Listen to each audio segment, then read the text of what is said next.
once more. It's another Wednesday and it's 7 p.m. It's time for us to go live. We are all about life for Africans in the diaspora. And if you're seeing this face for the very first time, for those on YouTube, my name is Martha Gift, aka Mama BK, and I am the one and only original Mrs. Maeke. Guys, we come on this platform to talk about Dubai, everything Dubai, the good, the bad, and the ugly. And we do this to encourage Africans to boost their confidence. We'll start by welcoming a few persons. Hello, Boy Sexy Official. Thanks for joining. Manke Fonji, thanks for joining. Please, guys, I want to see comments. I want to be sure we are okay now. Boy Sexy is my own classmate. Thank you so much, bro. Oh, I'm seeing your comments now. I'm happy. So, guys, we are good to go now. We are good to go. We are good to go. Greetings to you all and thanks for joining. Guys, please power tap your screen, share the live broadcast so we get more participants. It's all about life for Africans in the diaspora. We discuss the good, the bad, and the ugly. And we encourage Africans in the diaspora holding responsible positions, good positions, to come out. Even if you're not showing your face, at least let's listen to your voice. Say something to your people. Tell your people how you managed to get that position. The position you're like, that's your job right now. Agnes, thanks for joining. Just tell us, because Africans are smart. Africans are determined. And if an African says, I want to do this, when I say they are determined, they are actually really, really determined. They do it. They go for it. That's why you can see an African doing cleaning. But if you look at that person's achievements with a cleaning job, you'll be amazed. So, if you're holding a better position out there, we want you to just tell us the courses you took, the classes you attended, the certificates you had, the level of confidence. Just explain, just share your experience with us. That's why we encourage Africans to share their testimonies, to share their experience. Yes, we are good now. Guys, I appreciate you all. Power tap your screen so we get more participants. Remember, we have two things on our table today. Today we'll be discussing about money, because like we say in Pidgin, for make money, you know hard burner, for manage am na hard. So it's easy for us to make money. But you see that your 1,000 that you're earning from that your cleaning job, how do you manage it? The way you manage it will determine how your tomorrow, your old age, your retirement age, it will determine how your retirement age will look like. There are people earning 1,000 dirhams in this country, but what they are doing with that their 1,000 dirhams, you will not believe. Some of those people earning 7,000, 10,000 dirhams, what they do with their money, you cannot see. But you will see that person, that good money manager. What that person is doing. But today, we'll be discussing money. So go nowhere. Grab a glass of juice, a glass of folere, a bowl of popcorn. Just be chewing while we are waiting for our amazing speakers. Guys, you don't want to miss this, my speakers. My speakers are directly from heaven. When you hear saints from heaven, they are my speakers. You don't want to imagine the likes of Teacher B, Mr. Think With Me, Madam Nizi, Mr. Emas God. Mr. Peter Paul, who came and gave us the amazing testimony. You don't want to miss these people. So please power tap your screen. Another thing you can do for me. Yes. Please, Martha, about the study program of last week. I'm interested. Okay, I see you, Mr. Elvis. I understand. So we have a sister from Nigeria. For those who have watched the video I made, she's amazing. Like I said, she's a very good ambassador. She's representing Nigeria and the entire continent of Africa in a very positive way. She happens to be a lecturer here in the UAE. Not just her husband is also a lecturer here in the. Can you imagine? There are people here. So what's happening to you? What's stopping you when this lady is willing? She has 5 slots because she actually is a staff there. So she can give 5 Africans an opportunity to study for free. Is that not amazing? Is God not doing wonderful things? So she said she'll actually be live with us today. She's a family woman, so it's not easy for those people. People with kids in this UAE, with husbands and wives in this UAE, it's not easy for them.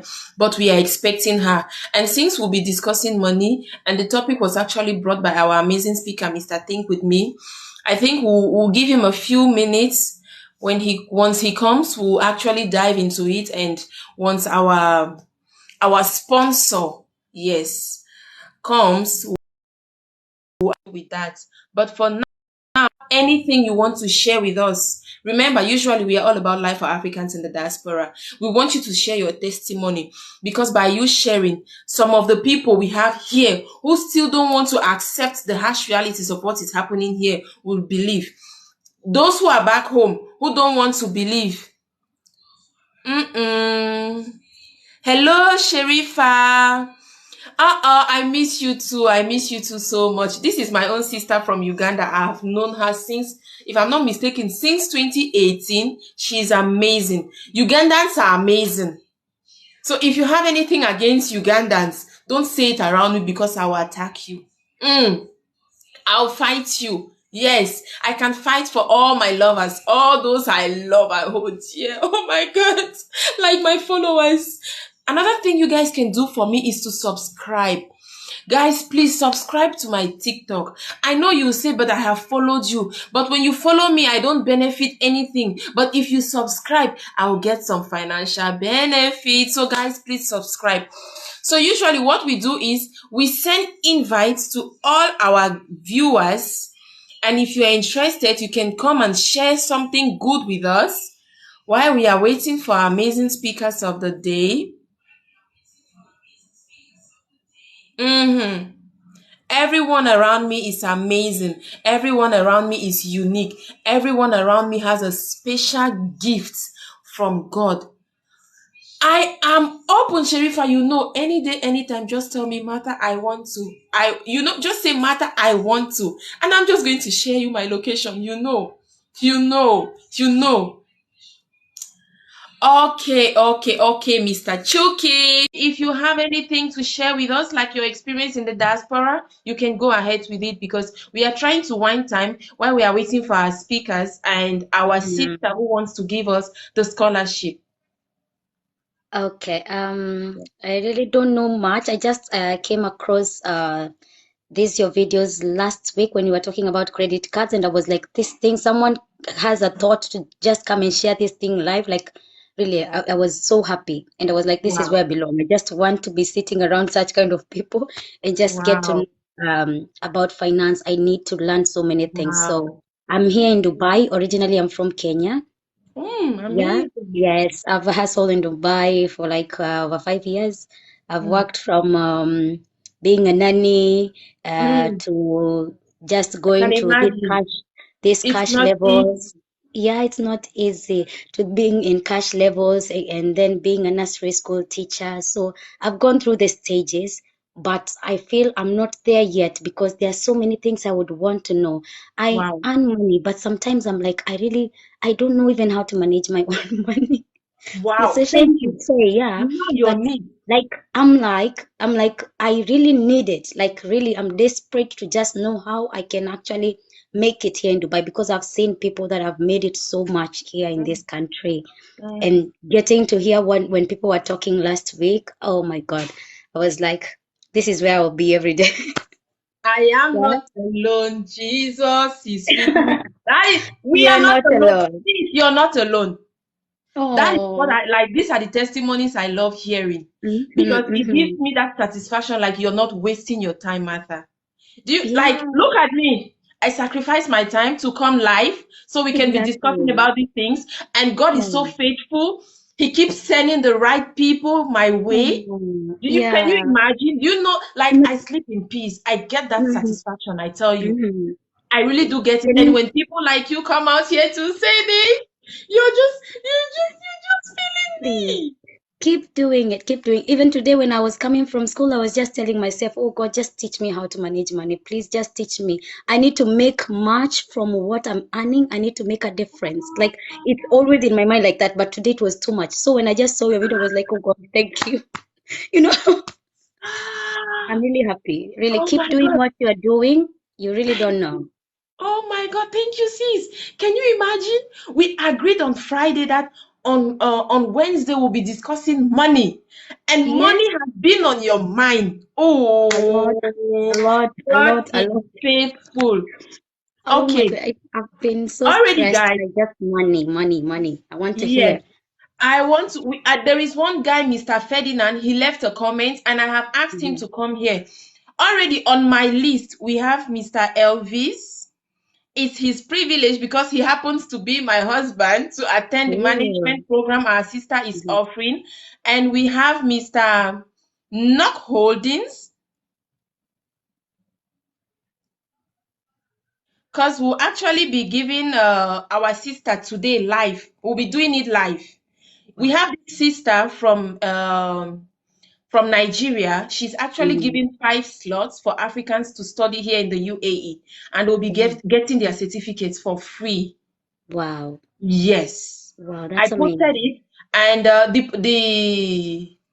the flyers are out, but I don't want to post it now because the date has not been. It's not. They don't have a fixed date of when the program Mm-hmm. will start. So when she Mm-hmm. gives me feedback on the exact date, I'm still going Mm-hmm. to post it.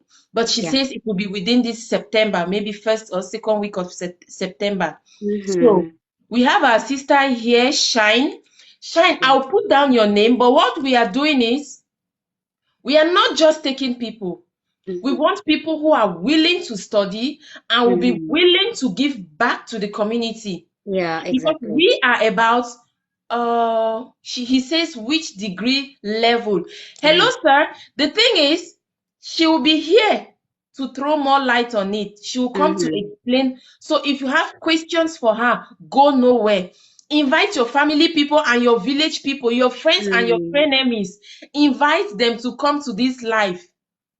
Invite them to come. So I have Sister Shine here. We have Mr. Elvis 1, Mr. Knock 2, Sister Shine 3.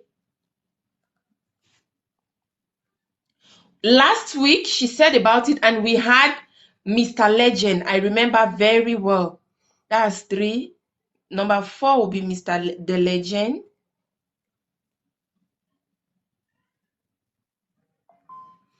And we have okay, okay.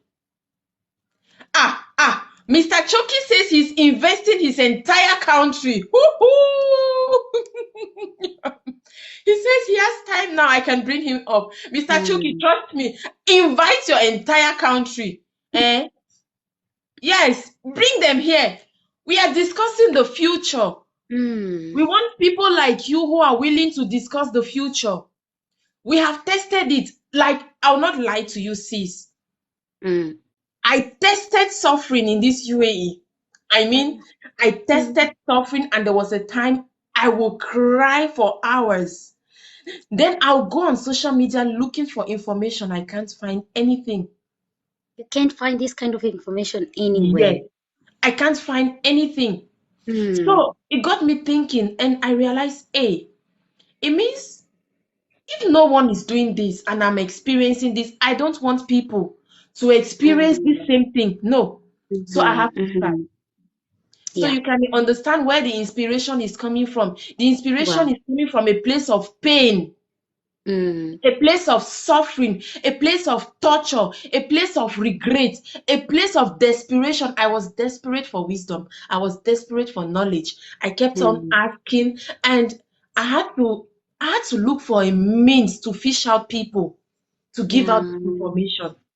So you get, Yeah, yes. I get Don't it. be surprised. Like if I Oh. say I have tested it, you can understand Mm. I have tested. Dubai, Hey, UAE. Dubai can frustrate you. Yes. I Dubai know. didn't just frustrate me. Dubai Mm. frustrated me and my then boyfriend. I mean, we went through hell. Mm. Oh Yes. God. But today, at least by the grace of God, we keep advancing, we are Mm-hmm. growing, things Mm-hmm. are getting better. And Mm-hmm. I'm grateful. I'm grateful to Mm. God. It can only be God. I Wow. keep telling people in this UAE, it's you, your God, then any Mm-hmm. other thing can come behind. That's right. Yes. Hold him. Say, Lord, I'm holding your garment. Don't let Only you it go. alone. Don't let it go. Hold the garment of God. Trust me. Mm. Guys, please, you can support me by subscribing to my TikTok. When you subscribe, you enable me to get some financial benefits. Subscribe. Okay. Hello, Mama Graciousness.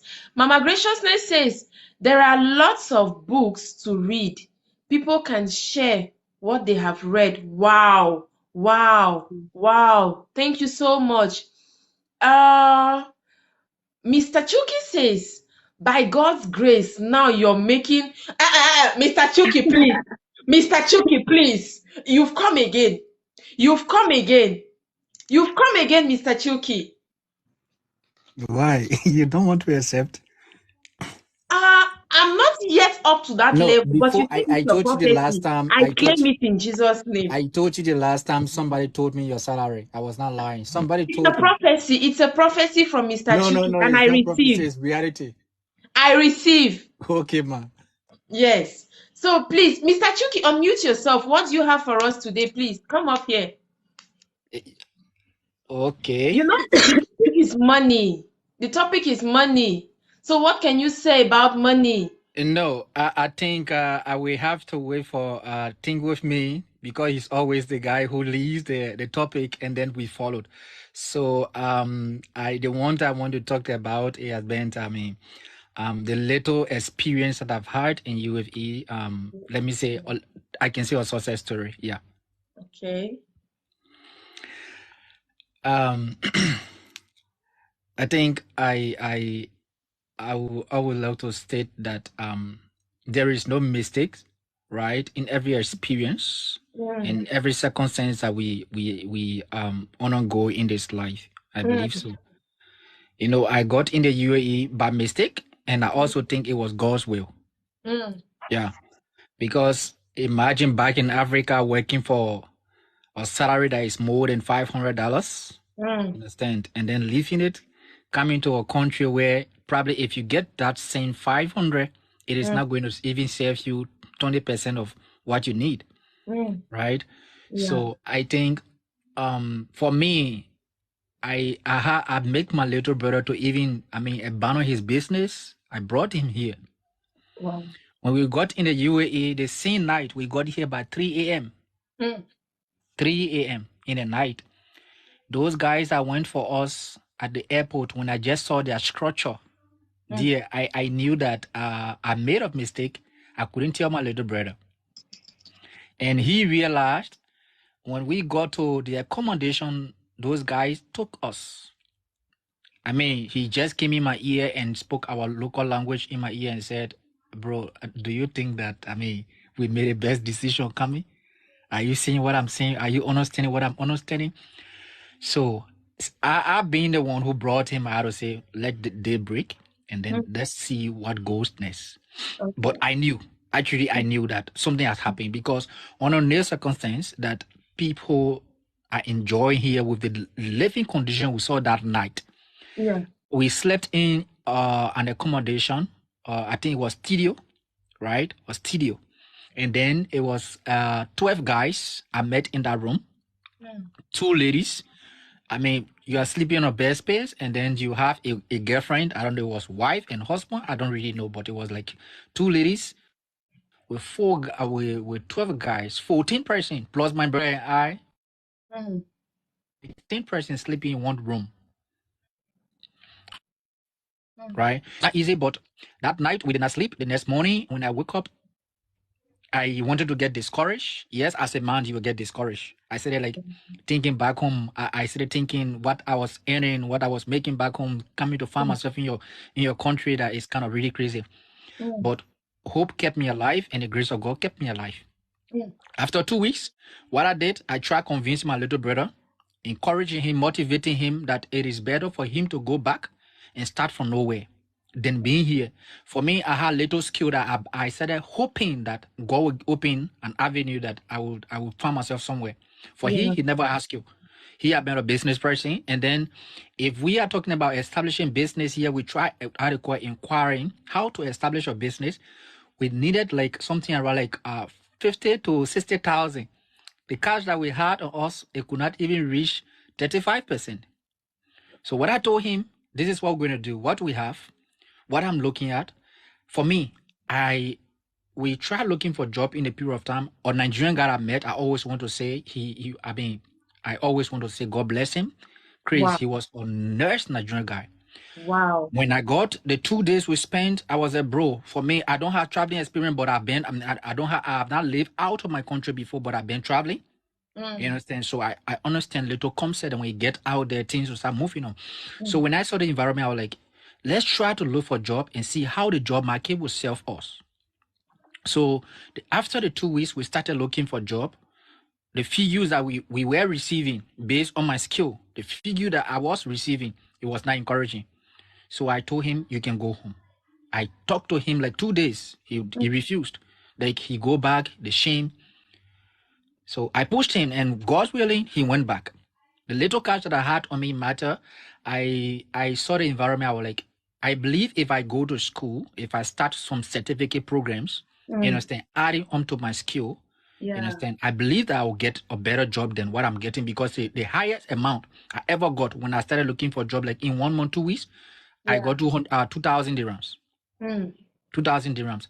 Rather than going for a 2,000 dirham job, I thought to go to school, and I got myself like 3 different certificates. I paid 3,000 dirhams for each of them. It was not a stopping point. Unfortunate for me, all those certificates that I got, I did not get job into it. One night, I just wake up middle of the night, and I went on Facebook. God just directed me on Facebook, and I got a job from Facebook. Wow. This guy, he posted a job, and then he was like somebody to WhatsApp him. My thinking was like, this is scam, but I just had a hope that, okay, let me just try. Yeah. And it was directly the owner of this company. Hello, Teacher B. Thanks for joining. Right? It was the owner of this company. Matter with God help, I got this job. 2 days after, this guy told me we can start. And then looking at the company I was working with, I was like, before then, I started making a research, looking for scholarship. I want to go to school. My motivation for school, my passion for school is not something I could just drop back. So I was thinking I could do my master's in UAE. So I started searching for scholarship. In fact, when I read on university, I will have to go. If I don't see any scholarship opportunity, I will have to go to that university in person. So I visited Ajman University, I visited Skyline University, and I went as far as Khalifa University in Abu Dhabi. I was living in Ajman at that time. You understand? Khalifa accepted me, and they were waiting to give me a scholarship. Unfortunately for me, my document delayed to be delivered to me. I think a sister of mine was bringing it from Liberia. She was coming for business, and then she, I think, lost her luggage in transit. So because of that, I missed that opportunity. I could not stop that. I kept motivating myself. I had little saving. With the little saving, I think I told you last time, right? With that little cash that I had, I got a university in Ras Al Khaimah, and I got in contact with them. Initially, there was like 59,000 for the tuition. And I beat them. I went on the campus. I talked to this lady who was chatting me. I talked to them. I named a discount. They gave me 15,000 discount. Wow. You understand? I was like, I can't still make it with the 15,000. This 15,000 is still huge for me. I went on the campus and I explained to them, I really want to go to school, and you guys really need to help me. I'm not getting the kind of suitable job I want in UAE. I just want to get my master's and get out of this country. With hope and motivation, with at least my way of taking my time to convince, and God helping me in the process, for those guys to understand where I come from, they were able to give me 39,000 tuition. Wow. Right? So my entire master's program, I registered that time. I think I had 13,000 cash. I paid the 13,000, not even having a hope where I'm going to take the balance tuition from to pay where I'm going to take cash from to pay the balance tuition. At that time, my salary was 3,000. The company is not giving me accommodation. They are providing me transportation only with the salary. So from this 3,000, I was hoping to pay my tuition from 3,000. Imagine. rent from that 3,000, eat from that 3,000, and transport myself in that 3,000 to go to school every weekend. And then, but then I had one day off, which was Friday. At that time, UAE has not changed the holiday to Sunday and Saturdays. It was Friday and Saturdays. So Friday was my off, and Friday was the only day I had to go to school. So I had no day off, working 14, 18 hours. You understand how UAE schedule is like. But I kept fighting. With that one day, I had 9 hours in class. 9 hours in class. So I wake up from bed, 6, and get on bus, and book a Rasikima bus, and go to school. My class starts 9, and then 9 to 6 before I leave from campus to come home. So my routine was like no rest in the entire month for me, and I kept pushing. My worry was like, how am I going to complete my balanced tuition? But with all hustle, we should not forget God. We should not forget good character. We should not forget our moral values. With moral values, with good character, and the grace of God being the first tool that helped me in this UAE, that is keep helping me in this UAE. I mean, I met a senior brother of mine from my country. He was so nice. He just interacted with me when I explained to him. Also, we should not always forget our dream. Meet people. Try to express to them what you want to be. Try to explain to people your vision. What inspires you. Try to explain to people and present it in your way that you will not look like a beggar, but also present it to them like you need them to help you. You understand? A very professional way. I was presenting my plot out there. When I meet people that I know that they are valuable in the Liberian community, I was presenting my plight to them about my education. I started a school, and I am about to drop because I don't have the balance tuition. My salary cannot sponsor me to complete. When I told this young brother, he did not say anything to me. Matter, this guy did not utter a word to me. He just told me, God is there. You understand? After 1 month, some weeks, he called me. How's your school business? How far you gone? I said, I've gone somewhere, but it's not still a hope that I can complete. You understand? So he told me how much balance. I told him 17,000. And told me, okay, we will see what to do. Matter for somebody to look at you in this UAE and give you 17,000 cash. Wow. This young brother, he came to visit me. He claimed that I did good for him that no one ever done for him until now. I don't even know that good he's talking about. Wow. So I just believe that God just disturbed his mind. God gave him sleepless night. You have to help this boy. He wants to go to school. He has passion. He has vision. You need to help him. This guy called me one evening. He called me. I mean, I was at work. He was like, when do you come from work? I said, I don't have specific time. Sometimes 10, sometimes 11. It's okay when you come home, let me know. When I came from work, it was like 14 minutes after 10. When I called him, he was like, I'm coming to, instead of me going to a house, he came to my house. So when I brother, my man, I actually wanted to give you, like in our Liberian language, the local way of speaking, I wanted to give you something better. But I think the 17,000 he asked for is what I'm going to give you. In fact, it was 17,500. This guy gave me 17,000, and he was telling me he's owing me 5,000. I mean 500. I was like, how are you going to be owing me 500? I mean, I'm expecting 17,500, and you give me 7,000, and instead of me, I'm begging you, just be patient with me. I'm going to give you the balance 500. Macho, I cried that night. I cried. I was not crying because he gave me money. I cried because God showed to me, God proved to me, God motivated me. He pushed me to a point to understand that yes, indeed, he's God. He's God. There is nothing impossible that he cannot do. So I cried that night. I wept my tears. I cried on this guy and told me, man, don't cry on me. I've been helping people in UAE, and for you telling me that you want to go to school in this country with the kind of job you do, you want to go to school. I just pray that God keep placing me in the best position to help people like you. Wow. I was able to go to school, and with God, last month, I was able to receive my degree. I'm now a master's degree holder in cybersecurity. And I changed my job also. With my second semester, I had to leave my job because the job was not giving me the time that I need to focus on the education. So I started looking for a new job. With classmates, my entire university, I was the only African. In my entire university. And then another guy came from nowhere. He just liked me, a Pakistani guy. He said, took me to be his friend. He started pushing me every day. In fact, From my second semester, he was responsible to take me from my home every school day to go to work. I mean, to go to school. You understand? This guy, the job that I'm on currently, he's the one who put me on this job. And every tell me when I was telling him, Asad, I need to change my job. He said, brother, keep hope. God is alive. God is watching. God will give you a better job. And God give me a better job. Matter. If you tell me, if you want to leave UAE right now, I don't want to leave UAE. But the passion for educational pursuit, I am hoping that God will open avenue for me to go for my PhD. So I think it's the only thing that will make me to leave the UAE for now. If it is God's will. So I'm grateful. I'm actually grateful.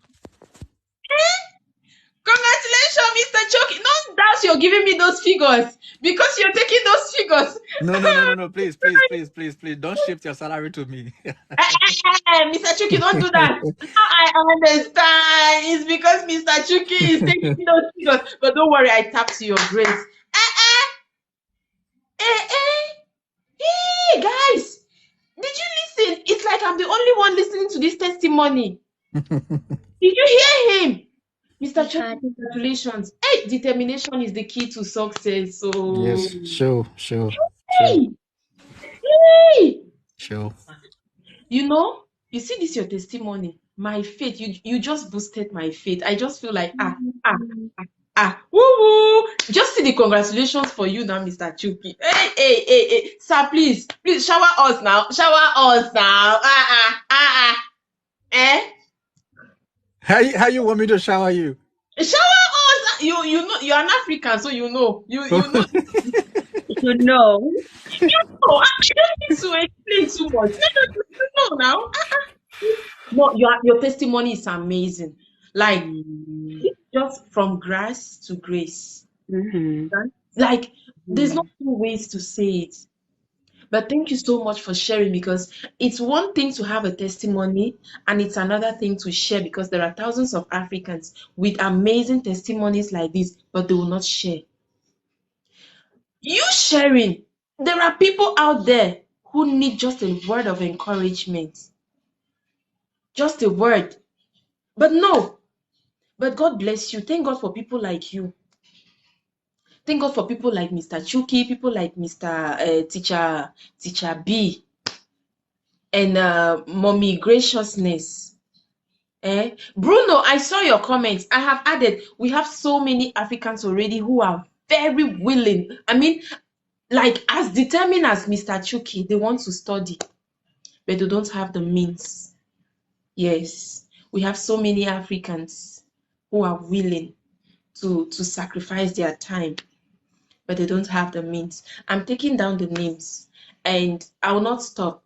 I'll keep encouraging Africans out there. If you're holding a good position, Africans need you. Africans need you. Matter, let me just share this for the position aspect. You know, like my previous company, you understand, there is a big company, but it's not really into IT. With my presence with them, I try shifting them into IT a little bit. But the thing here is so unfortunate that I've took like 4 Africans. I was the only African there back then. And then they were telling me, we don't need another African if you can bring somebody from your country only. You understand? So as per the role that they wanted, I could not find anyone from my country who had, such experience. So I got like 2 Ghanaian guys, you understand? And I took them to the company. But self-control is something we should practice when we are working with the Asians, more especially the Arab Asians. You understand? Those guys, they never understood. They never really have that tolerance to work with those people, and they place Africa in a position that maybe we are fighters, we are arrogant, we are rude, they just place a mark. You understand? The place of mark. Till now, I left the company, but still, sometimes they have some projects. They still have to call me. So since I don't work on Friday, I had to go on weekends. They work on weekends. So sometimes I had to go back there and still do some 1 or 2 hustle with them. But every time they ask me to recommend African, those people always go there and try to leave an image that they keep pushing African away. Oh my God. It's not really helping us. It's not really helping me. And another thing again, from the technical fee, most of our brothers and sisters that we talked about, some of them, I don't want to say most, but those of them that come across every time, if you really want to help them, they are just available for this everyday job. They don't have the technical experience. Even from back home, get a technical experience. But most of them don't have technical experience. You understand? So how can we help you? The only place you'll find yourself, maybe with this cleaning company, with their daily job, where you go, people just use you, but you don't have something that somebody can use. The country is hard. We are all hustling. We are all fighting to be in your position. But what are you using? What do you have that God will use to place you in that position? Most of us don't have it. It's sad. It's really sad. You understand? But for where I am right now, I cannot help a single African. I cannot help a single African because I don't have voice there. The company is big, and myself, I've made like just 9 months within the institution, so it's not easy for me to start gallivanting in the system. So okay, I can bring somebody over. In fact, I have not even placed a mark that I will be trusted so much that maybe HR or the general manager will work to me, bring an African. But for my previous company till now, every time they have an opening, they call upon me. They name African.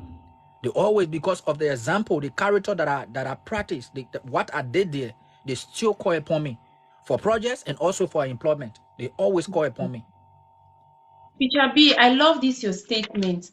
Teacher B says very few people can answer this question.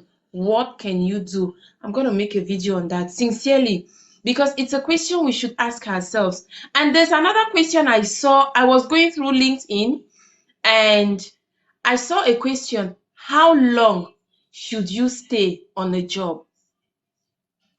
And I asked myself that question. I was unable to answer it. Then I started reflecting, how long have I stayed in the job I'm doing, on the job I'm doing right now? And I started looking at the points the experts were giving. Then I asked myself, am I actually meeting some of these points? Because if you're not meeting those points, there's no reason staying on that job. These are 2 questions we should be asking ourselves. Number 1, what can you do? And then the second question, how long should you stay on a job? Yes.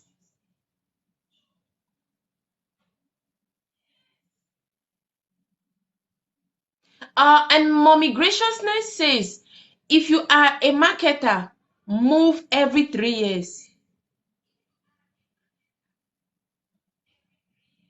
Like, these are things we should be sharing as Africans. It's not just about fun. There are so many things you can do for fun, but these are times that we sacrifice to come on social media. It's high time we start sharing some of these things. See, like now, Mr. Chuki says most of the people he has tried to help, they don't have self-control. And he's not lying. That's something most of us as Africans, we are suffering from. Self-control. There's just, you don't know how to manage your anger. You're powerful now. You're the tiger of you're the lion of your village. You carry it and come to another man's country. You want to prove to, this is their country. I don't know what you want to come and prove to these people. Like Mr. Think With Me used to say, these people are just tolerating us.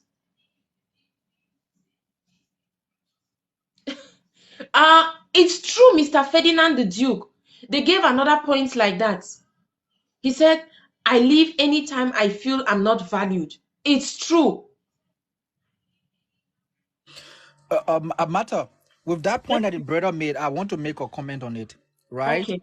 Okay. If you are leaving your company where you are not valued, it's not just an urgent decision that should be made because you are not valued. You should leave. What makes you that you are not valued? You understand? You should ask yourself. Thank you. What is it that make me invaluable? What is it that, I mean, I'm not really respected, I'm not really welcome? Because in UAE, the value that I believe that some of those companies does not value, right? It's not really that you don't know your job. For some of them, you will know your job, they will stick on you, they will refuse for you to resign. But that value is the normal thing about African. It's not like you don't know your job. But some people, you are not valued because you the contribution that they want you to make, you don't even know how to make it. The best thing you are able to be is maybe a helper to a helper. Mm. You understand? Helper to helper is what you are capable of. But if you have that resourceful skills, there is no company that will just look at you, see it as an asset to their company and say they don't value you. They don't value you. I don't really think so. So if you are resigning because you feel that you are not valued, probably you ask yourself, if I'm resigning from this company and going to another company, am I really valuable? Will that company also value me? Am I an asset that a company will value me? I did devalue me because I don't have this ability, I don't have these skills? We should ask ourselves those questions before giving the resignation, before chasing ourselves away from that particular entity. Now, let me say this again. When I was with my previous company, initially when I started, it was crazy, matter. It was crazy. In fact, to the point, I mean, to my last 5 months before I resigned, it was really crazy. Now, it came a certain point. Imagine you are working with a company, and then you will train people. They will bring an employer, an employee. You train them because you are not Arab or you are not Syrian. You turn around, you are calling those guys boss. I train you to learn from me. We go on the site. I'm the one who is responsible to do this job. Because you have a skin color that I don't have, I'm turning around, I'm calling you boss, and you compare me to call you boss. That's a value I think we should be worried about. But this does not call for resignation because I want something. This is not my country. Kaliwale, this respect you are talking about, Kaliwale, the value. I'm looking for something. So this tolerance, I will bear it. This patience, I will bear it. This self-control, I will have it to achieve what I want. This is not my country. I came here to hustle, and these are part of hustle. This kind of thing we are talking about is part of hustle. So we should bear it. If we really want to achieve, we should bear it. So, bro, it's not about the fast decision. I'm not valuing. I'm going to leave. You are going to leave. Are you going to leave to go to a company where you will be valued actually, or you're going to be valued as well? The question remains. That's true. It's not just about moving, and the comments are amazing. Mr. Steve Baby, I saw your comment and I jotted it down, and I'll make a video about it, and I pray we get Africans who are willing to give you ideas on where you can take a course to further that your experience that you have on typing. It says, it's my dream to work as a typist with the knowledge of visa typing. Where can I further this course? So, and our mama says, mommy graciousness. I have experience as a professional business development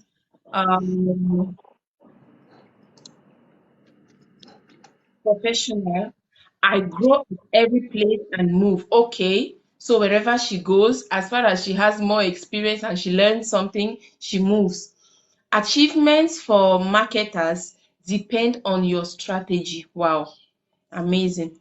Very educative program. Okay. He says, yes, please, I need it. Trust me, bro, I'll do it. Don't worry. Because I saw the comments and it was really, really interesting. Guys, please, let's listen to the other speakers. Hello, Teacher B, please unmute yourself. Hi, Martha. Good evening. Thanks for joining once more. Can you hear me? Yes, loud and clear. Okay. First of all, I want to apologize for Friday. I was engaged in something actually. I was actually watching, but I could not come up to talk because I was really busy with my hands. I was not focusing on the show, but I was hearing what you were saying. So, I really love what's his name? The person who spoke before me was saying. I really love what he was saying, and it's a very encouraging story that it literally just reminds me of my humble beginnings too, especially when I started my course too, when I said, okay, this is what I wanted to do in the UAE. And since we're talking about money, I just wanted to I think my headphones are disturbing me. I need to plug it out. Okay. Echoes of what I'm saying. Okay. I think this is better. Most people will always be like, okay, they really want to grow in the UAE, but since the money they're making does not really permit them to get that that they really want. Somebody will tell you, oh, I'm making a salary of 2,000, 2,500, 3,000. How do you expect me to go pick up a course? Cost me like 10,000 or 15,000 or 20,000 dirhams. One thing I want you to know is, first, your determination. Your determination is it should be your strongest drive. When I started working in the UAE, I was TA. I was working as a TA. I was not even a full-time teacher yet. My salary then was, I will tell you people, yeah, Comment, please. Guys, Mommy Nizzy 49 is around. Remember, she's a lecturer that wants to give us the slots. So I just wanted us to acknowledge her presence. Mommy, you're welcome. And your children have been waiting. Your brothers and sisters have been waiting. Like they have been asking questions, but I just told them, please just give me a few minutes. Our mommy is a family person, is 100% sure she's going to come. She promised. So I just wanted you guys to be aware that she's around. So Teacher B, you can continue. okay, like I was saying, your determination is the first key factor that you need to have, because that's what's going to fuel your drive, your zeal, your ambition to achieve whatever you want to achieve. When I started in the UAE, I was a PA, like I was saying. I'm going to be very real here. I always tell you people my real life stories. And as at then, my salary per then was 2,500 dirhams as a TA then. And the course I had to do when I went to Quest Education, I saw the tuition fee. It was 18,000 fee, 1,500 registration, and certification for my qualification 1,000. So if you sum everything up, it will be like 20,000 dirhams. So I didn't say to myself, how do I pay this 20,000 dirhams tuition with my 2,500 dirhams of salary? I didn't say, oh, I cannot do it. The moment you start having this negative self-talk, oh, why should I take 20,000 and waste it on a course? That's also one mentality that most of us Africans in the UAE, we have. People will be like, if I can have 20,000 dirhams, then instead I'll take that money and I'll travel to UK or Canada or somewhere. No, this mentality of, if I have 20,000, rather than wasting it on a course, I'd rather use it to travel. Let me tell you something, my darling. I had 2.5 as a salary, but because I was determined, I was so invested in what I wanted to do. I started asking myself, how can I do this? How can I pay this money? I went to the school. I asked them if I could do instrumental payment. They said yes, they could help me with instrumental payments. I said, okay, fine. I went to my HR and I asked the HR because I had to make the payments every 5th of the month. If the HR can help me make the payments and then deduct it from my salary every month, they told me, yes, they can help me do that. So for a year and 2 months, I was paying tuition fee of 1,300 on my salary. You can imagine. I have a niece I'm sponsoring through school. I have a grandmother I'm sponsoring, and I have to pay my rent. I have to feed, I have to do everything I need to do in the UAE, bus pass and everything. I had to completely downsize my expenses. I was patching with a friend. I was so determined to a point where I wanted to cut my hair. That's how badly I needed to save money to sponsor myself through school. I wanted to cut my hair just to be able to, so that at the end of the month, I don't have to waste 100 dirhams or 200 dirhams to do Rasta and all this. That's how determined I wanted it.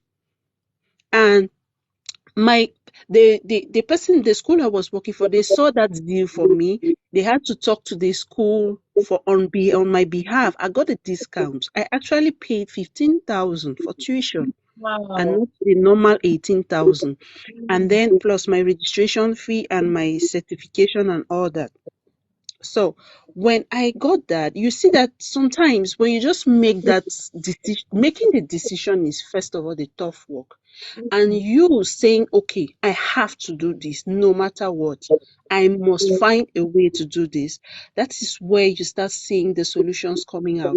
And let me tell you something. Those who are looking at that 20,000 to be like, that's so much money. If I have that kind of money, I'd rather go to another country.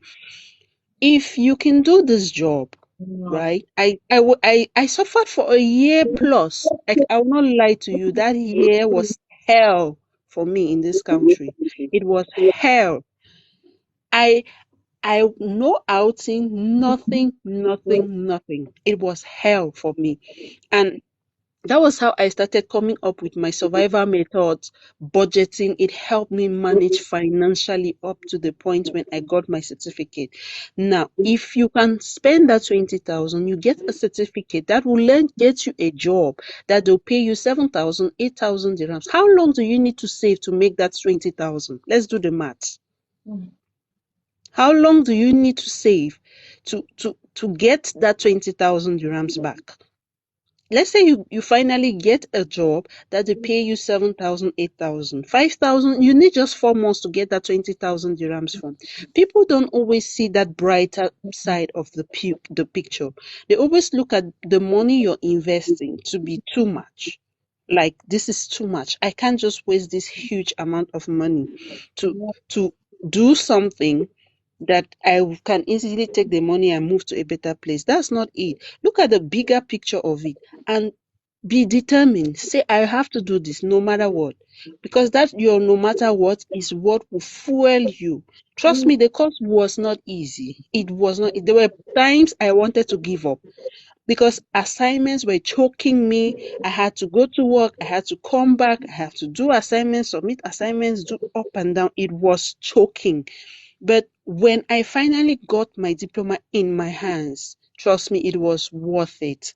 It was worth it because the job I got after that, it was really worth it. And it does not stop there.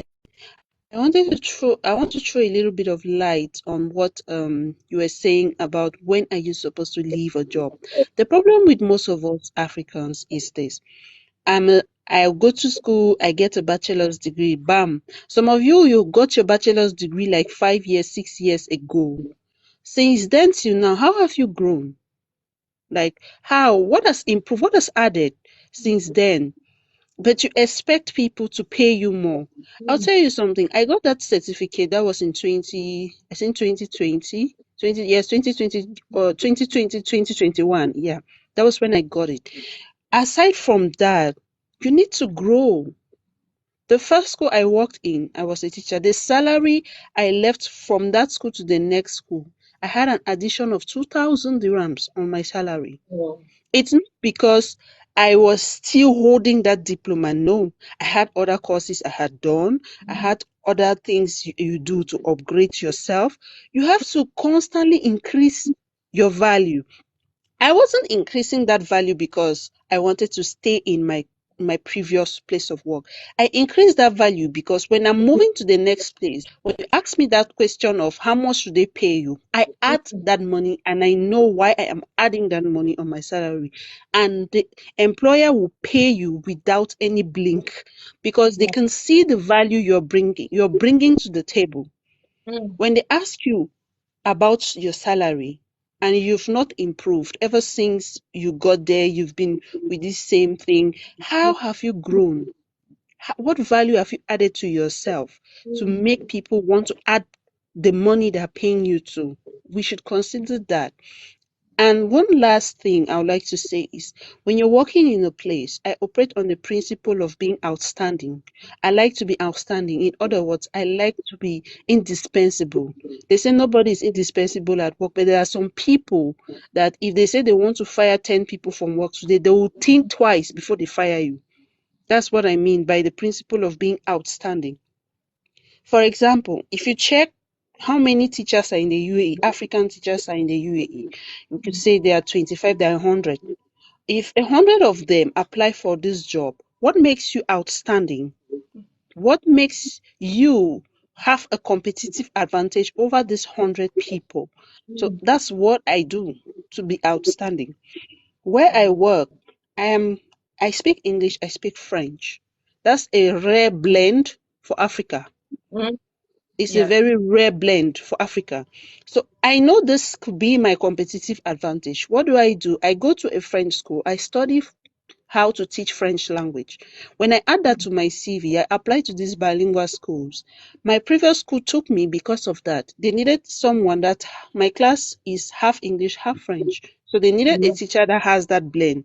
Now, when they Better. asked me for my salary, when I called my salary, the owner of the school looked at me. She was like, "Lady, what do you think you can do for me to pay you that kind of money?" I said, "Okay, let's do the maths together. Your class you want me to fit in is a bilingual class, yes?" She said yes. I said, "Okay, if you want to hire a French teacher to come and teach this class, how much will you pay the person? You need two teachers, right? English and French. So if you hire me, I can do the job of these two people, and you're saving a lot of money." And that's how I got hired. So you need to constantly find where you can have a competitive advantage. You can be outstanding over everyone else. When you're outstanding, people cannot easily dispose you. They cannot easily get rid of you. The day I told them I was leaving, I got tired of the French actually, and the day my contract finished, I told them I was leaving. The owner of the school was like, "What's happening? Did somebody treat you badly? Are you not comfortable? You want more money? What happened?" That's how, when you make yourself valuable, when you Yeah. give yourself that value and you keep increasing the value every year, when you want to leave or when you're moving to the next place, when you're demanding for more pay, you yourself, you will know that I deserve this. I deserve this. Your worth will be seen. Mm. Your worth will be seen, and they will definitely grant you that which you're asking, because it's obvious. It's very, very obvious. And I was saying something in the comment section that most of us here, we claim that, "Oh, I have a bachelor's degree in this, I have a bachelor's degree in this." Okay, that's fine. What can you do? What can you do? That question is a very difficult question for some people to answer. You can have a bachelor's degree in marketing. Okay, sell me this pen. Can you market a product? Can you talk? Can you negotiate? Can you convince a customer? Do you have the skills? Do you have the right tools that are needed to do a job? Do you have those skills? Some people may just, qualification is not enough, right? You need to have those skills to Yeah. do the job itself.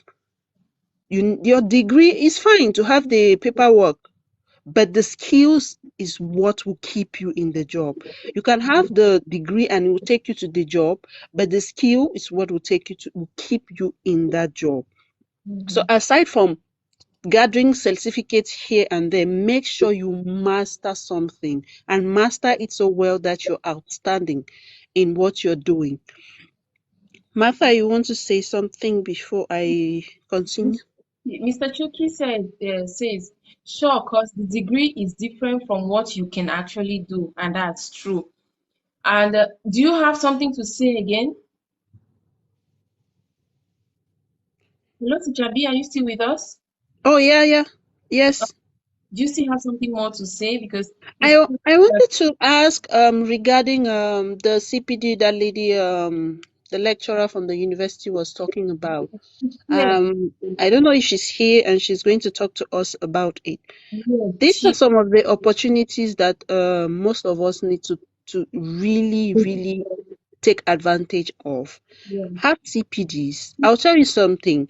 If you apply for a job, right, and let's say 15 of you apply for a job, and you have just one CPD attached to your CV, you already have a competitive advantage over those 15 people, because they will see that this person is very passionate about this particular field, especially CPDs that are related to your field of studies. If you're, let's say, in the field of education, try to get CPDs that are related to your field. If you're in F&B, try to do some simple basic CPDs that are related to your field.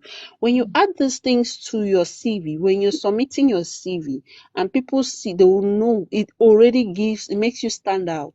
That's how it makes your CV stand out from other people. She has just sent her request, but I don't want to keep the speakers who sent their request already hanging. So I want Mr. Gibson and Len to have just few minutes, and we can bring her up. Mr. Chuki, please, can you go down for us so she can actually come up? It's okay. It's 1, 2, 3, 4, 5. It's fine. She can as well join. Yeah, I was just thinking that because we had a pre-scheduled speaker, maybe she could speak first, and then we could go after she's spoken. Okay. Hello, Mommy Missy. Thanks for joining. Hi, everyone. Good evening. Can you hear me? Can you all hear me? Messages. I kept on telling them she's coming, and finally she's here. Oh, I'm sorry. I had some quick things to finish up in this evening, and I had to take out time. But I was trying to join earlier so I can be part of the first comers, if I may put it that way. How are you all? Teacher B, you're doing good. Yeah. I'm enjoying you all, actually. Yeah, okay. The question is the capacity building trainings, right? That can be fitting for each area, right? Am I right, Teacher B? You can just leave it in the comment section. Please say for us. Hello? Please. Yes, you're right. You're right. Okay. Yes, please. Okay. Yes. Let's go to education first because you're a teacher. A few trainings are coming up. I have I don't know. How will I share the flyer here? I can't share it. Is it possible to have a Zoom meeting, Martha? Yes. Where we can share documents in a Zoom call. It's very possible, but I don't know if that is possible here on TikTok. The only thing is it's not possible here on TikTok because there's some personal information we can't be sharing. Okay. So the only thing we'll do is we'll be needing our contact so we can be able to meet on WhatsApp and Okay. link everyone. How about we do Google Meet? You can do Google Meet and then you just post the link. People will log in using their emails. Do you know Google Meetings, right? Yes, I do. So you don't have to get people's personal information if they don't want to. Okay, so Martha, are you speaking? Are you saying something? It's fine, you can go. Okay, so we'll be for sorry, my kids are trying to trouble me. I'm running to another room. For the teaching, okay, UAE schools are in different categories. I'll just make it quick. Some are directly under Ministry of Education and KHDA, and some are running the program of other schools outside the UAE. I don't know if someone knows what I'm talking about. So those schools that are outside the UAE, they are not bound to get any approval from KHDA to run programs. The only approval that they require is during their certifications, the documentations, during opening of the company itself, the registration process. They require a documentation from the school, agreements that they will submit to the government to get approval for the institutions to start running and do training on behalf of other schools, so they can certify anything. And most of the schools, like my school, Gulf American University, has approval with UAE Ministry of Education.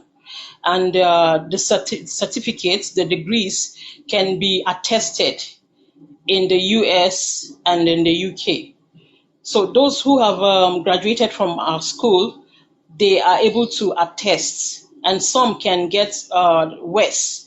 I hope you are aware of WES. It gives you a ranking for immigration, traveling purposes, and getting jobs abroad, UK, Canada, and the US, stuff like that. So that's how globally recognized our awarding bodies are. So my school is a kind of this kind of school that is registered with the UAE, but to deliver training on behalf of schools outside the UAE, and thus we can give scholarships because the rules guiding Ministry of Education and KHDA schools are very strict, and it's also expensive. They are very exorbitant, and that's where we come in. And our students are, our schools are competitive. Our faculties teach also in these bigger schools in Academic City, KHDA, and Ministry of Education universities. And the knowledge is same, just that the document, but these schools are globally recognized. That's what I'm trying to say. So if you are in education, like Teacher B, we have trainings, and these trainings are not to secure you a job, is to keep you, like she said, to keep you going in your job.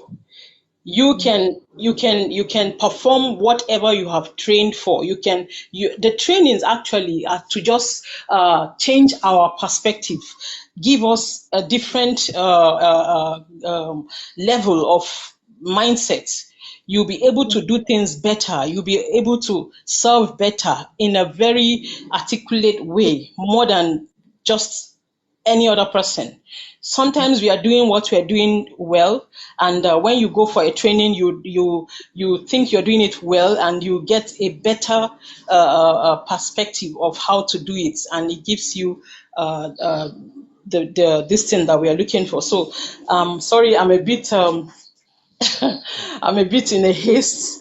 I have to run quickly. So that is it for education. Those who are teaching, the training you be getting is a few hours training. Okay, it's not like a catch. You know, catch. There's this catch that you have to do for 3 months, some 6 months. That's in on its own is a certificate that prepares you, like a diploma kind of, that prepares you into the profession actually. But these ones are just an aspect, like 1 or 2 modules. Yeah. Yeah, 1 I or 2 think I understand subjects. what she's saying better. You understand, right, Teacher B? Yeah. After I got my catch, actually, I've had a couple of such certifications. An example of it could be like class management strategies. Yes. Another one could be like risk management in schools. Another one could be Yes. like phonics. How you learn just a specific topic. They train you on just a Yes. specific It's topic, just, thank and you you. get the certification for that topic. I have a couple of them I've been doing. Martha, can you I don't have another device to look through the lists of the training areas in that flyer I have sent to you. Kindly read it out so that they can all I'm running from my kids. If I go to the other room, they will get me. Sorry guys, I'm not in a very good place right now. I don't have it here. It's only on this phone I'm actually using right now. Okay. Oh my God. It's okay. She can post. She can do a video and post it later. Just do a voice cover over it, and then you post it. I will just check. 1 minute. So the trainings, one will be for free for everybody, and if you wish to do something else or extra, that will be paid for. Okay, so one is free. It's a kind of CSR that is done every year, giving back to the community, and it's for free.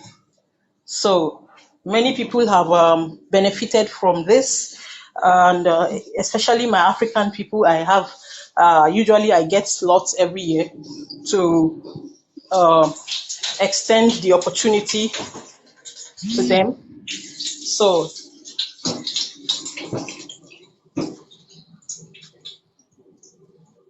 1 minute, sorry.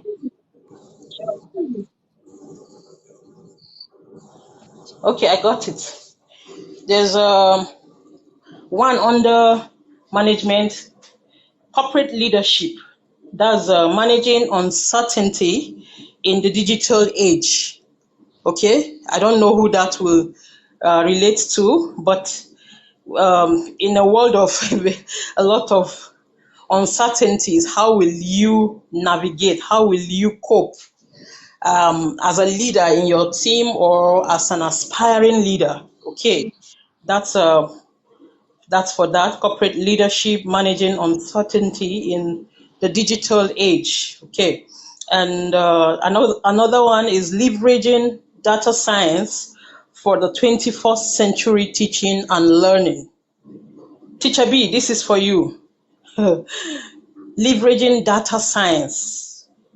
Do you have plans to go into? Sorry? The two are for me, the first and the second one. Oh, really? Oh, okay. I didn't. Yeah, I'm looking into getting into managerial positions in schools. So Oh, good. I'm working Yes, on that already. you need to aim big. You have done a lot for yourself, and you've put in a lot, and it's nothing. There's nothing serious. There's nothing too much that you cannot handle. Those who are leading in the schools, management positions, they are not so better than you, of course. So it's good to aim a bit higher too. You can actually. And I'll tell you, when I started doing, when they moved me to academics position, I'm part of the academic managers. It was like, oh my God, what will I do? I have zero knowledge. I didn't know what to do, but I had to start getting materials, going online, looking for webinars, free webinars to attend. And this way I was able to cope with a few things. And when something comes and is a bit new to me, I just quickly use street smartness and get over it. And God helping us, we are here, we are where we are today. So that's just a quick testimony. Another training topic is effective public speaking for life transformation. For those who want to venture into public speaking or even get better with their public speaking skill, that is one. And another, the last is global trends in project management, leveraging best practices. So, Martha, what happened? That one. It's not enough for you. Sorry, I didn't get that. He took in the comment sections. He says he likes that one, the public speaking. Ah, okay, public speaking, yeah. Well, we will figure it out. Whatever it is, we will find a way. We have 5 slots, but let's see how it goes. Whatever we can run with, we can. If there's a need, we can make a request for more slots. But we'll talk about it. So I hope you got the last one: global trends in project management. Leveraging best practices. What are the new trends? What are the new innovations in project management? So these are the, how many? 1, 2, 3, 4. 4 areas of training coming up. And tentatively, it will be in first week of September. And we'll have the dates. Other participants will be joining as well from other sides, so not only from my side. So I hope you all will be happy at the end of the day, and you expect some feedback session. It's not an exam, but you'll be doing a little feedback after the training and send back through email.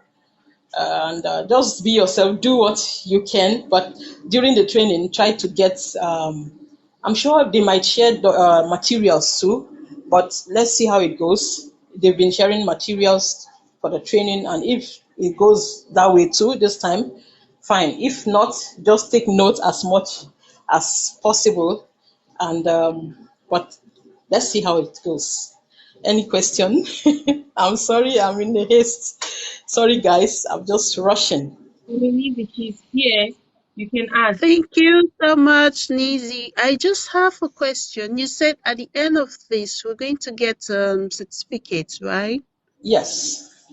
Okay, so are they going to be like KHDE approved or MOE approved? No, no.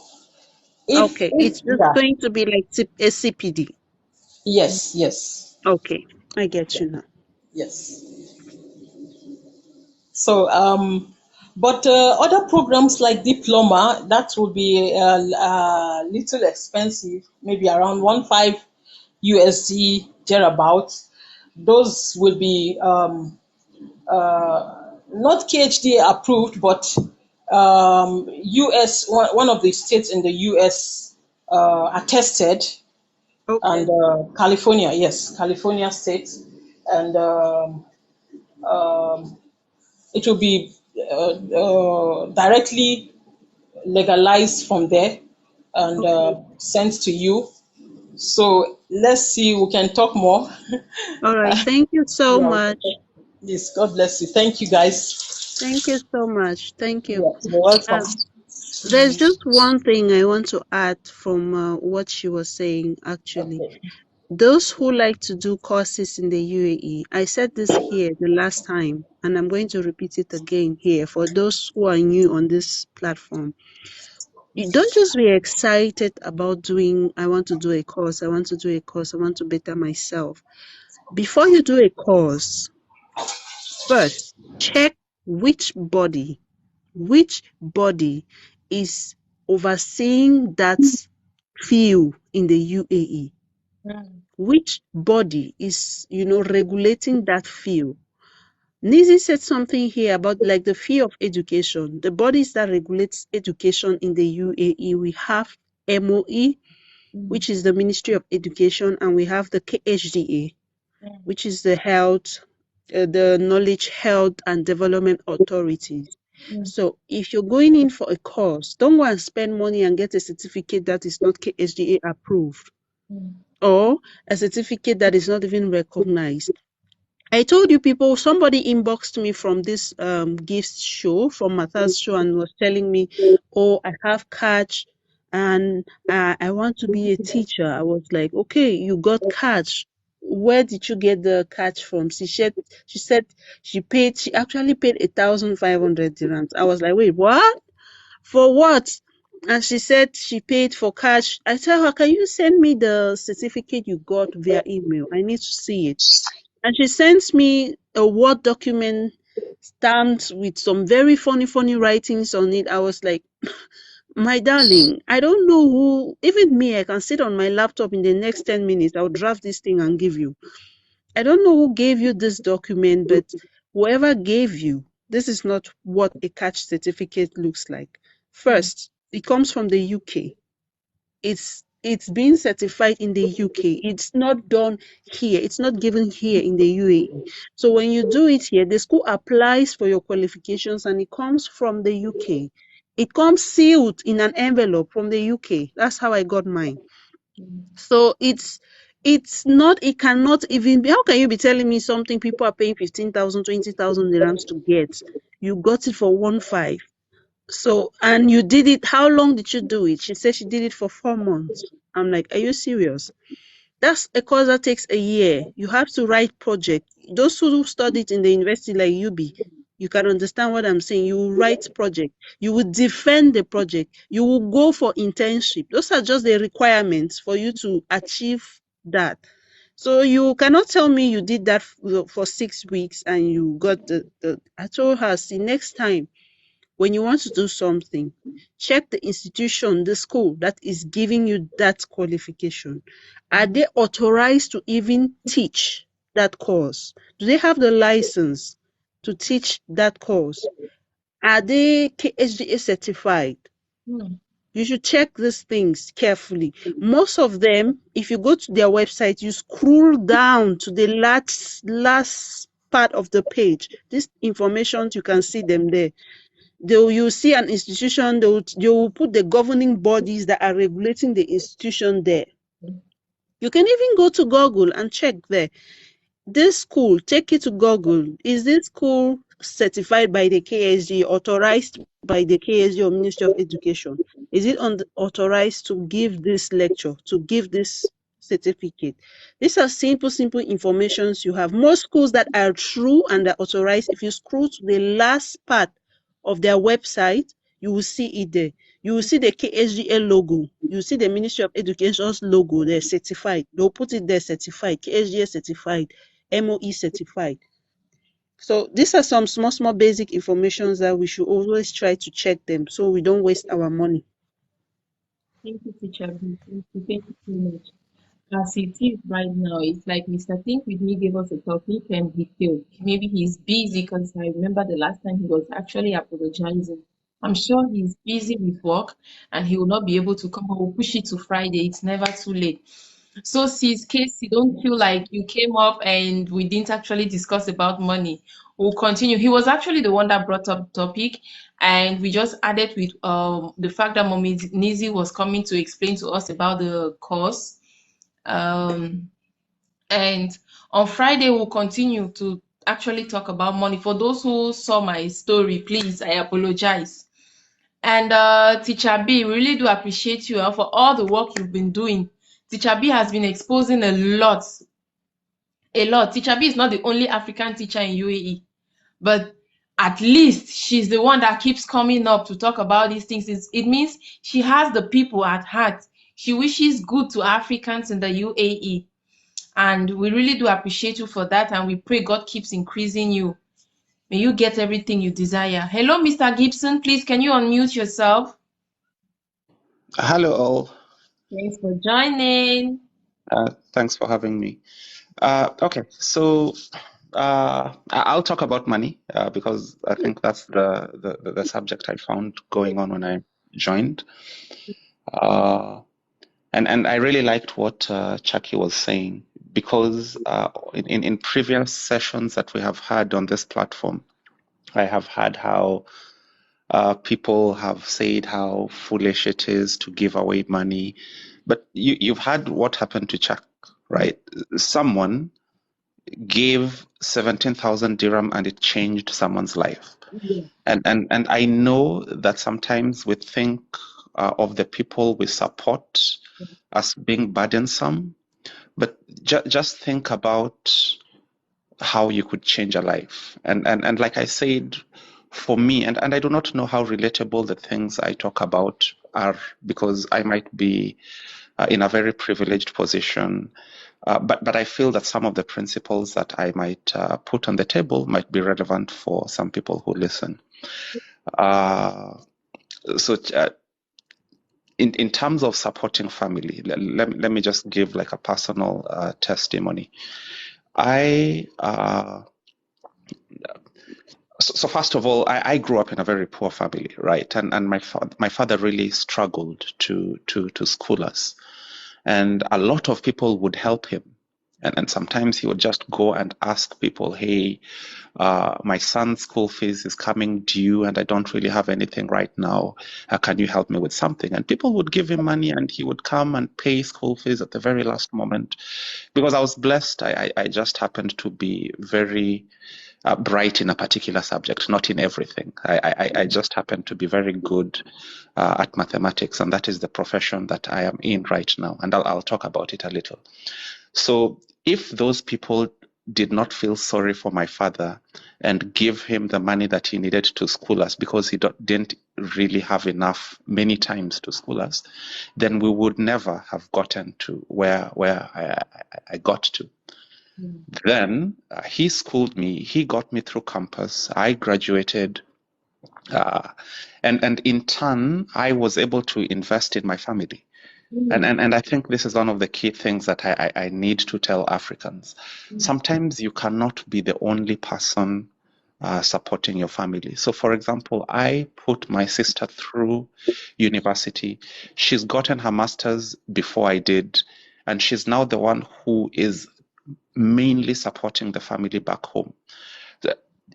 I would have been the one who was having to use most of my income to support my family. But because we took the step to educate family, so I educated her, she's educated others. So the burden is really shared amongst us, and none of us is struggling. And I think that is a really key thing that we should do. It is true that some people, whether relatives or not, will come and con you. It is true that is. But I feel that the principle of giving and helping and supporting people ultimately is beneficial, not just for you, but also for the community that we live in. Then when I got onto the platform, someone was talking about reading books. So again, I have been blessed and lucky. I've said my story here on this platform before, and there are some key things that I might have left out. So I said I worked in Kenya for 6 years. I was moved to Nigeria for about 5 years, and then I have now been moved here. And I have had very good mentors. And I think that is a really key conversation we each need to. We don't know everything. I came to the UAE and I went to a barber shop in a very expensive neighborhood, and I was charged, I think, 150 dirham, right?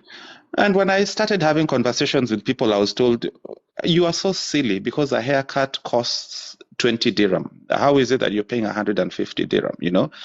And maybe it is because the neighborhood I live is an affluent one, and it is just assumed that people in this neighborhood can afford those kinds of things. But having mentors who have gone through certain situations is really, really helpful. So, for example, when I was coming to UAE, my boss took it upon himself to say, "Hey, Gibson, he now lives in Qatar." So he was saying, "Gibson, I lived in Dubai for 10 years. And before I change a position, I need to have this conversation with you, because you can leave Dubai a very rich person, or you can leave Dubai a very poor person. It all depends on the decisions that you're going to make, right? It all depends on the decisions you're going to make. First of all, which neighborhood are you going to live in?" And he took his time to tell me about different neighborhoods. He told me, if you go to live in this particular area of Dubai, this is how much you're going to be paying. This is not like other cities where you need to live in a gated community to feel safe. So, for example, like when I was in Nigeria, I was living in Banana Island because it was necessary to do so as an expatriate. People felt that I would not be safe living in certain areas. But I was told that is not an issue here. So you don't need to spend double, triple rent living in a neighborhood whilst you know that all of them are actually quite safe. So be very careful about how much you're spending on your rent, because housing here is very expensive. He gave me his own example. He told me that during the 10 years that he was living in Dubai, he moved from the UK because he's English. He moved from the UK and he was brought over to UK, still working for our company. And obviously in the UK you pay tax. And he gave me an example and he said, "Gibson, I came to Dubai, and for the first 6 months, because I thought I had extra income, because I was not paying tax, I just blew it all away. And after 6 months, my wife sat me down and said, 'Hey, silly, if you continue like this, you're going to be in a lot of trouble.'" So he gave me the same advice. He said, the money that you're used to living on, Do not change that lifestyle. So what you're paying in terms of tax, keep that money aside. Don't touch a single cent of that money. Make sure that you're setting that money aside and put it in an income stream that is going to help you in future. Number two, he talked about in Kenya, in Nigeria. In Nigeria, we were being deducted 18% of our salary that went towards a pension scheme. Here, we don't have a pension scheme. No, but he said, have the discipline. You take the decision, deduct that money from your salary and set it aside for your pension, because it is going to be important for your future. And that is what I'm doing. You see, these things, number one, that a mentor has shown you, and number two, the discipline to live a lifestyle that is frugal is really key to succeeding and building wealth. My last point, someone talked about books at the very start of this conversation. And there's a book that I really love. I think I've read it 4 or 5 times, and I would recommend that anybody who wants to build wealth should read this book. It's called Millionaire Next Door. You don't even have to read the book. Just download the audiobook and listen to it, because it is a key book that teaches you how, especially our white folks, have built wealth. You will have 7 things that you learn from that book. Number 1 is to live below your means. Not because you can afford a car, go driving a car. Yeah. I specifically decided to live close to work. I'm 2 metro stations from work. I don't need to buy a car. I do not know how long I'm going to be here. Why do I need to buy a car? Am I going to carry my car and take it to Kenya? I do not have. And I'm not saying that it is wrong to buy a car. For other people, it might make sense to get a car. For me, it doesn't. So living below your means. You know you can live a higher lifestyle. You don't necessarily need to live it. And I'm not saying go and make yourself suffer. No, be comfortable. Live a good life. But at the same time, don't be too extravagant. The second point that book tells you is to allocate time, energy, and money efficiently. You know, sometimes we think that things like budgeting, you need to sit down. You know, at the end of every month, I sit down with my wife and we list down exactly what we are going to do this month, how much we're going to set aside, how much we're going to tithe, how much we're going to invest. It takes time. It takes more than a couple of hours. And that is why sometimes you need to make it interesting, right? You go for dinner, you sit down and you discuss these things. Put your phone aside, right? Get off social media. Put your phone aside and have this discussion. Why should we do this now? Why should we not do this now? And you challenge yourselves. Yeah. And it just gives you, first of all, you make very good conversation, because you can't just be talking about romance all the time. Yeah. You're talking about your future. My wife and I are getting old right now. So these are the things we want to discuss, so that when we finally go back home, we know that we are going home to a healthy retirement package. The third thing is financial independence.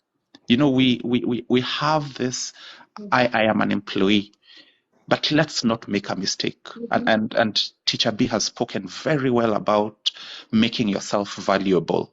And it is good. We need to make ourselves valuable. And I belong to a profession that does not have many people in it. So it makes us we are on demand. But at the same time, I can tell you, you can lose your job tomorrow. Yeah. Anybody can lose their job in a heartbeat. I've seen people who are successful one day and the next day they don't have a job. So developing alternative income streams and making sure that you're financially independent so that you're not totally reliant on your job, I think is something key. You make small steps towards it, but you will finally get there. The fourth, the parents do not help them out. You know, we have this situation where, especially if you come from a well-to-do family, you're always relying on, it's called outpatient economic care. So you've lived a certain lifestyle and you believe that you're entitled to it. Remember, the neighborhood you live in defines your expenditure. That book will tell you a lot of people who grew up rich, what happened to them. You end up living in a rich neighborhood that you cannot afford because you have to go to the expensive supermarkets, you have to take your children to the expensive schools that are in the neighborhood, and at the end you just have to rely on other people to sustain your lifestyle, and that is not the best place to be. Having adult children that are economically sufficient. Like I said, my sisters and I, we put together money for my mother because my father has passed on. But my mother does not need to lift a finger. She did her work. It's time for her to enjoy herself. She invested in us. She brought us up well. So we appreciate it by sending money back home, and we don't care. We don't ask her, "Mommy, what are you doing with this money?" No, it is time for her to eat her retirement. And she was not a corporate worker. She was a housewife. She was a housewife who made sure that we were sleeping on time, cooking for us food, selling samosas. Casey, I see you're from Kenya. Mimi mama yangu, let me tell her in Kiswahili because she'll understand. Mama yangu alikuwa anauza samosa. I'm saying that my mother used to sell food stuff, samosas, so that we could school, so that we could eat. And it is now for her to reap the benefit of the investment that she made on her children. And then sixth, invest in something you understand. Teacher B has said that she's planning to get into a managerial position in a school because that is what she understands.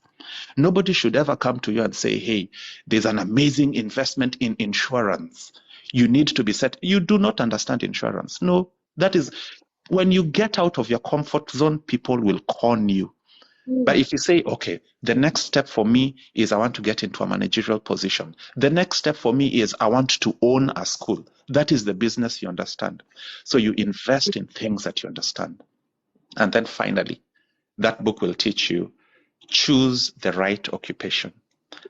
For me, I had a father who knew what my talent was and said, "Gibby, it doesn't matter. I know you have the brains for this. Sacrifice, spend the sleepless nights, do the exams, and you will be successful." How many actuaries do you have in Nigeria? I left Nigeria. I don't think there's more than 300 actuaries. In Kenya, we don't have more than 500 actuaries. In South Africa, we don't have more than 900 actuaries. Choosing your profession is key, right?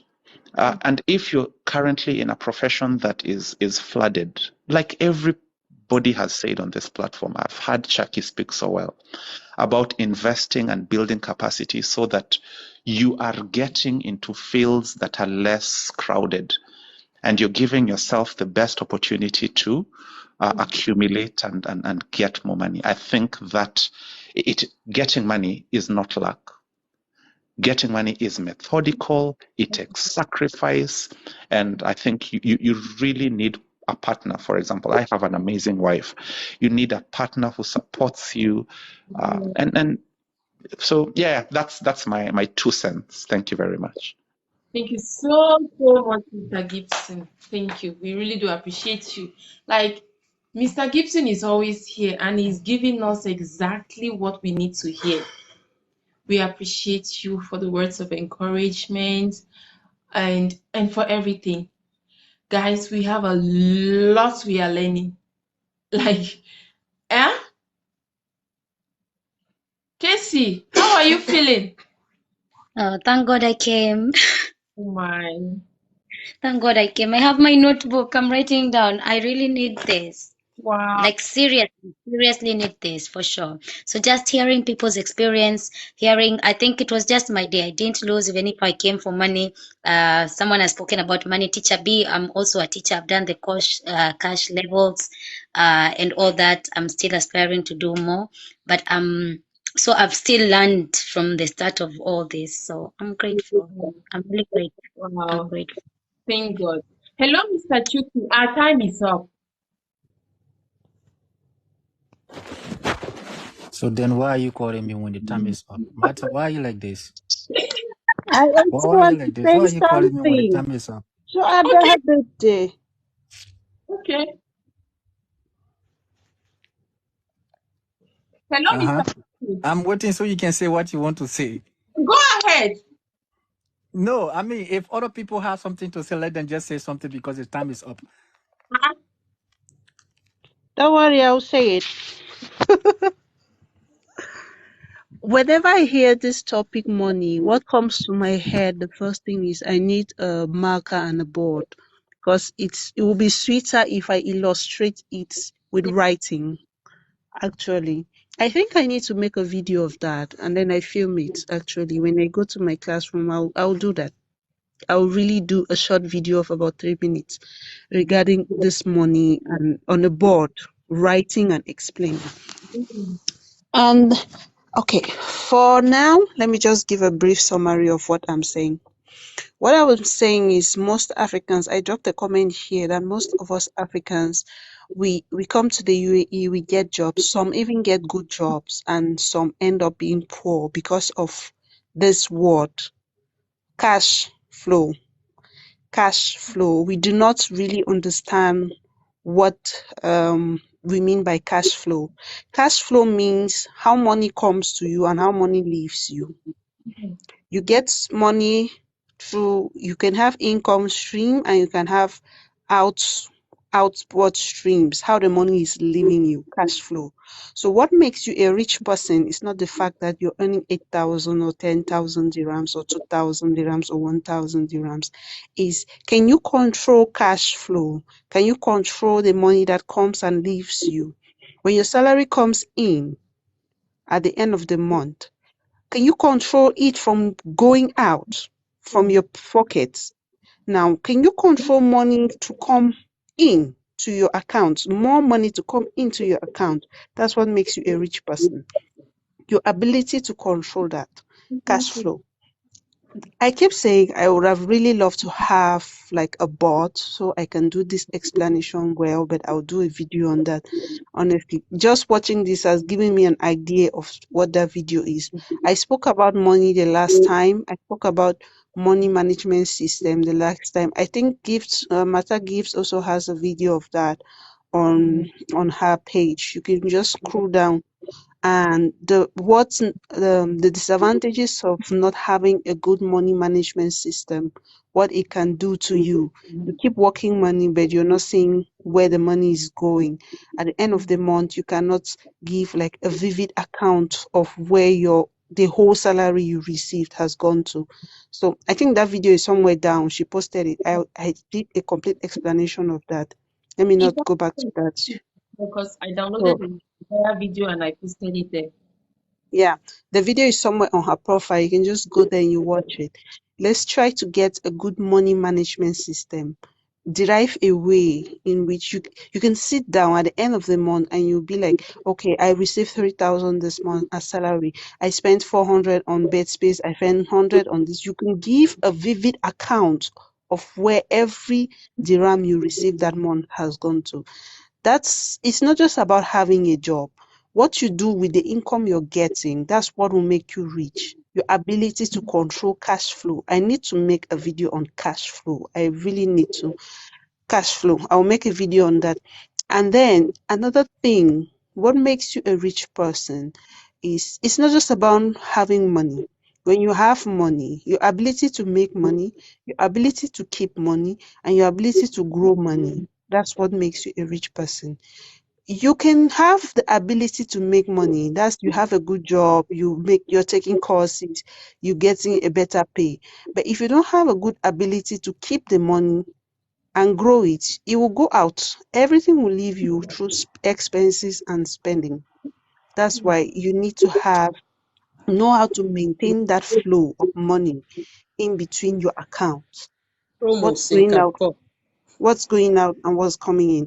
Millionaire Next Door. Yes, please. What I'm saying is found in the Millionaire Next Door, and more to it, it's also found in the Richest Man in Babylon.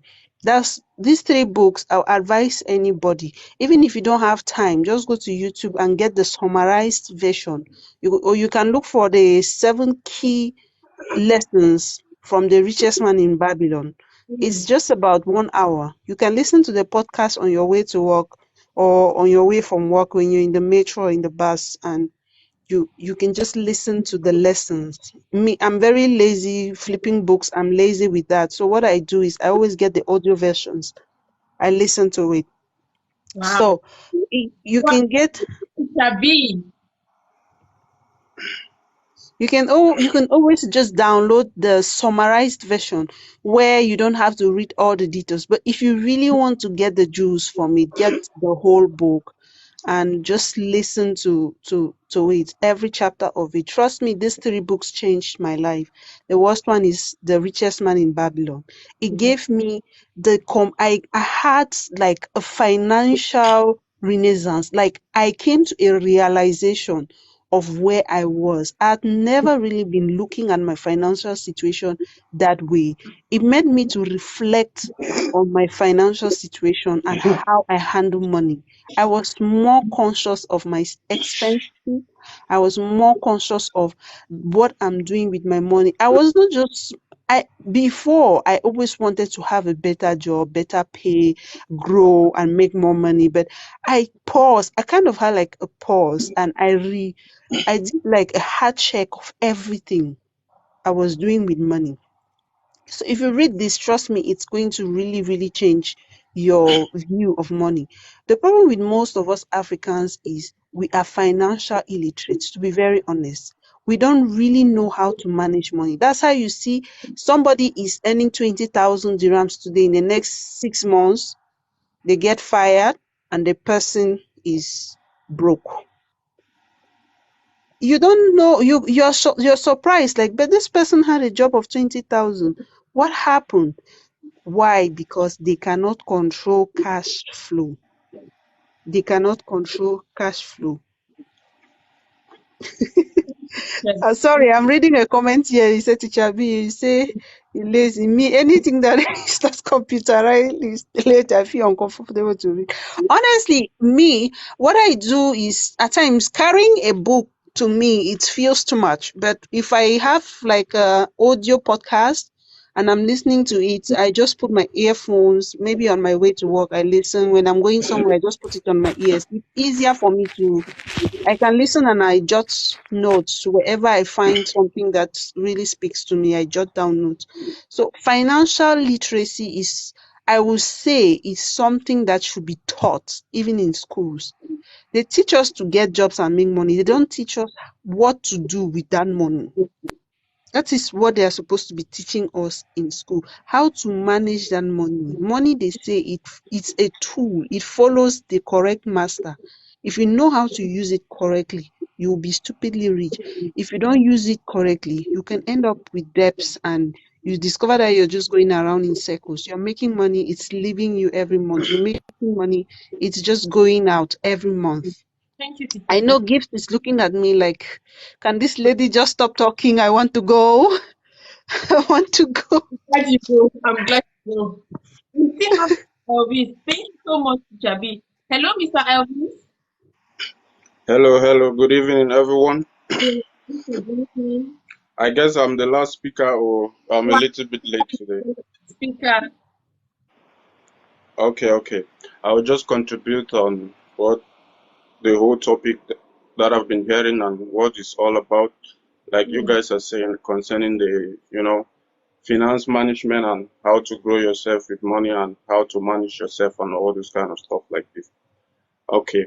I would just like, I was listening to how everyone talks, and I must tell and I must appreciate the other people's opinion, which is something which is very good because, I've been on this program. Martha, you can tell, I've been coming here for this and I've learned a lot too as well from the other people's, and we had so many great speakers, but I didn't see them here today. I don't know why. Like, for example, even the Mr. Think With Me, I don't know why my dude didn't come, but I'm glad Teacher B is here too as well, and Mr. Gibson. which I appreciate them too because they contribute a lot and they give so much, positive and good advice to the people that always come up for the program and listen to the show too as well. Yeah. So let me cut to the chain because, like, Martha, your time is really running out. I hear how you try to screw someone here because someone just tried to come up and you straight tell him your time is up. Huh? He can say No, whatever he please. wants. He didn't want to say anything actually. Okay. Okay. No, it was just a, you know, flip of word. So, yeah, as I was trying to say, this thing about money is really funny because, like what Teacher B was saying, money management is something which is very important. You have to be able to know how to manage your finances. You see, I'm just going to give you guys a very short story, like specifically for my family, like I was born in in this kind of a polygamy home, which my grandfather had about 7 wives, with his brothers. And so my father brothers and sisters, there were so many. But I can tell you that one of the richest person in the whole of our family was not even that educated or had some diploma or degrees or all those kind of stuff. You understand? So yeah, this is it. When they were growing up, according to how our father used to tell us, all his brothers, the ones that go to school, get degrees, they graduate from big universities. And because my grandfather had so many lands, I'm from Cameroon, so he had so many lands. So he decided to share the land between all his male children. But so many of them take the land, they sell, they take the money, they go to school. Some of them sponsor the trip to abroad. But the only one that stayed back home, yes, it was like this second to the last born. Yeah, because even my father traveled out to Nigeria before he came back to Cameroon. So the only one that stayed back home was the only one that refused to go to school after he finished his primary school, and he went to learn a trade, carpentry. So when he took his own land, first what he did was he sold the land, the first plot, and he invested in his carpentry. He opened a small workshop. From there, he was making progress. He quote himself. He opened a showroom. From there, Martha, I can guarantee you and I tell you, that man now is the richest person in the whole of our family. He has made so much money. He built hotels, but he has no diploma, no degree. Just Wow. how did he get it? Just the way he managed his finance. He was able to control himself, discipline himself, to be able to, know that if I get this money from the customers that I make their furnitures and they like his work, from there he invests to opening a showroom. From opening a showroom, part of the lands that he still have remaining, he went there, he take a loan and he builds hotels. And now he has so many companies, even a construction company too as well. So for me, and how we have get the experience, even his brothers that they went to America, some of them they are medical doctors and everything. But when they come back home for visit and everything, they lunch in his hotel. You understand? They lunch in his hotel. So you see how this thing can be sometimes. Life is not always like the way you want that. Okay, the way you plan it is how you're going to get it at the end. You understand? Sometimes what you plan is not what is meant for you. It's not what you're going to get at the end result, because the end is always what that counts. You understand? And you have to have people around you that can support you, can guide you based on your ideas, which you have, what you have in mind. That is what can work for you. You shouldn't be working on someone's ideas or notion or that, okay, because this person did it like this and get this money, I would definitely do it like that and get it. No. Any position, any area or any place you find yourself in, if it's what you love doing and it's what that works for you, you just need to stick with it, build yourself, encourage yourself, get discipline for yourself and be able to, manage your finance and everything. You will be successful. You understand? In every aspect, because one of the richest people in the whole world today, as we speak, based on facts, I'm telling you honestly, they don't have much of a degrees or they graduate university and all this stuff. No. Even here in the UAE, my boss is a Arabic guy, he's a local. He didn't even went to, he told me here, he's always telling us, but this hospital that I'm working in now, he's the owner of the hospital. Wow. But he tells me that he don't have a degree, but he employs doctors and everything. You understand? But the thing is, at least for him, he was able to, control a business because his father left them something. From there, he built something, then end up opening his own hospital. But he's able to employ people which they have gone take 7 years for doctorals and all these people. He talked to them, he employs them to show him a certificate and all this stuff. So it's not always like, okay, before you be successful, you need to do this, you need to do that, you need to go to this, you must go to this university, you must be able to get this degree before you become successful. No. If what you're doing at that moment, you concentrate on it, if it's what that works for you and it's something which you love, you put your effort, hard work, and determination into it, definitely you see the result, and positively. You understand? Positively. You get the result the way you want and how you want it. You understand? Wow. Because the reason I'm saying all this thing is when you study too much, there is a cycle about education that, for example, if really is for you to be able to get the degrees and everything, like almost all the teachers, they will be millionaires or they will be billionaires because they are the ones which they are so intelligent, they are smart, they can teach you anything that you need to know. But at the end, even back home, you can tell matter. Most of the teachers there, they just end up back with retirement, with just a small home, with families. They are still struggling to go government to get the retirement benefit, get the pay and all the stuff. But the ones that concentrate in business, have the source of income and everything, they build like an empire and stuff, those are the ones which they are more wealthy.